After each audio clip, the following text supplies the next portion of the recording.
প্রথমে সবাইকে বলি হ্যাপি নিউ ইয়ার। নিউ ইয়ারের জন্য তো তোমরা সবাই ঘুরতে বেরিয়েই পড়েছো, তাই আমিও ঘুরতে বেরিয়ে পড়লাম।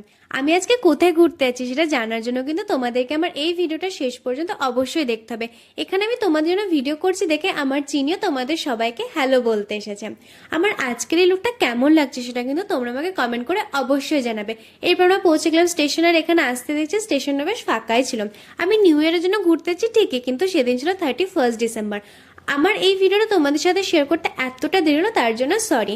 স্টেশনে তো দেখতেই পাচ্ছ এতটা ফাঁকা, তাহলে চলো ট্রেনের ভেতরে গিয়ে দেখা যাক। ট্রেনের ভেতরে আসতেও দেখছি ট্রেনের ভেতরটা বেশ ফাঁকাই ছিল, কোনো ভিড়ই ছিল না। কিন্তু ট্রেন চলার পর থেকে ধীরে ধীরে ট্রেনেও ভিড় হয়ে গেল। আমার তো ট্রেনে জার্নি করতে খুবই ভালো লাগে। আর এদিকে আমার চিনি তো ট্রেনের মধ্যে বসছেই না, ও শুধু দাঁড়িয়ে জানলা দিয়ে ট্রেনের বাইরের দৃশ্য, গাছপালা এইসবই দেখে চলেছে। এবার আমরা ট্রেন থেকে নেমে পড়লাম কাঁচরাপাড়া স্টেশন। এখানে আমার দিদি বাড়ি। আমরা আজকে এসেছি দিদি অ্যানিভার্সারি সেলিব্রেট করতে। স্টেশন থেকে সোজা চলে এলাম আমরা মিও মোড়ে। আমার দিদি অ্যানিভার্সারি চলে গেছে কিছুদিন আগে, কিন্তু কিছু কারণের জন্য আমরা আসতে পারিনি, তাই আমরা এখনই সেলিব্রেট করছি। আর আমি এখান থেকে একটা কেকও কিনে নিয়েছি। আর কি কি গিফট আনলাম আর আমরা সেগুলো সমস্ত কিছু আনবক্সিং করে তোমাদের সাথে শেয়ার করবো। তার